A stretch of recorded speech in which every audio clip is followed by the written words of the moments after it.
இங்கே இன்றைக்கி செல்ஃப் கண்ட்ரோலை பற்றி பார்க்க போகிறோம். ஸோ செல்ஃப் கண்ட்ரோல் வந்து ஒரு பெரிய அனலைஸ் தான். மைண்டை எப்படி அனலைஸ் பண்ணணும், மைண்டை எப்படி அந்த எமோஷனல் ஸ்டெபிலிட்டியை மெயின்டைன் பண்ணுறது, அண்டு குறிப்பாக அந்த மூடு ஸ்விங். இப்போது ஹாப்பி மூடாக இருப்போம், நெக்ஸ்ட் அந்த ஹாப்பி மூடுலேயே நம்ம மைண்டு வேரியஸ் தாட் நம்ம மைண்டில் ஓடிக்கிட்டே இருக்கும். ஸோ அதெல்லாமே அனலைஸ் பண்ணி மைண்டை கண்ட்ரோல் பண்ணுறது ஒரு பெரிய தான். அது ஒரு பெரிய சைக்கலாஜிக்கலாக இந்த செல்ஃப் அனலைஸ் செல்ஃப் கண்ட்ரோலை நீங்கள் பண்ணிட்டீங்கன்னா அது really you are going the right track and right பாத்ன்னு அர்த்தம். ஸோ இதுலேயே மிக முக்கியமான விஷயம் இதை நம்ம ரிமெம்பர் பண்ணிக்கணும்.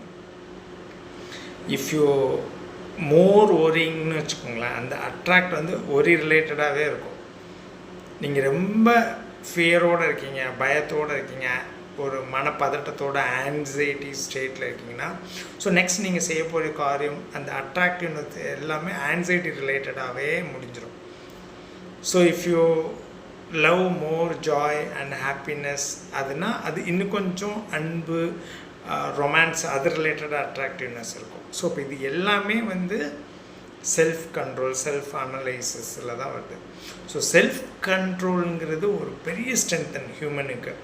அது நீங்கள் செல்ஃப் கண்ட்ரோல் அனலைஸ் பண்ணுற அந்த சைக்கலாஜிக்கல் டெக்னிக்ஸை எப்படி நீங்கள் மேனேஜ் பண்ணணும் அப்படிங்கிறதுலாம் உங்களுக்கு அது ரிலேட்டடாக உங்களுக்கு ஒரு செஷன்ஸ்னால் நீங்கள் ப்ரொஃபஷ்னலோட ஹெல்ப்பை நீங்கள் எடுத்துக்கலாம். ஸோ ஆல்ரெடி நம்ம ப்ரீவியஸ் வீடியோலலாம் போட்டிருக்கோம் செல்ஃப் கண்ட்ரோல் எப்படி பண்ணணும், சைக்கலாஜிக்கலாக அதை எப்படி நம்ம ஓவர் கம் பண்ணி வரணும் அப்படிங்கிறதெல்லாம் நம்ம வீடியோஸ் போட்டிருக்கோம். ஸோ அதை நீங்கள் யூ ஹாவ் அ டைம்னா you just have a look once in my channel, ஓகேங்களா. So self analyse self control நம்மளுடைய எமோஷனல் ஸ்டெபிலிட்டியை மெயின்டைன் பண்ணுறது ரொம்ப ரொம்ப முக்கியம். ஸோ அதில் நீங்கள் எந்த லெவலில் இருக்கீங்க.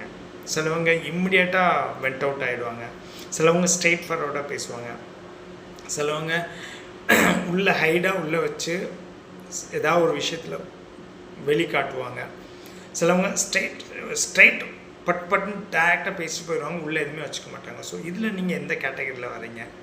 பட் இப்போ நம்ம கிளினிக்கல் கேசஸில் நம்ம இந்த ஒரு யங் ஏஜ் கேட்டகரி லைக் ஒரு 20 to 30 அந்த ஏஜ் கேட்டகரைசஸ்லாம் பெரும்பாலும் அவங்களோட கம்ப்ளைண்ட்ஸ் அந்த கிளினிக்கல் க்ரீவியன்சஸ் எது பேஸ் பண்ணி இருக்குன்னு பார்த்தீங்கன்னா, எப்போதுமே வந்து பர்டிகுலராக பார்த்தீங்கன்னா உள்ள மனசில் ஒன்று வச்சு ரிவெஞ்ச் பண்ணிடுறாங்க. இது என்ன மாதிரி ஆட்டிடியூடில் வருதுன்னு தெரியல, டைரெக்டாகவே பேச மாட்டேங்கிறாங்க அப்படிங்கிற மாதிரி தான் இருக்குது.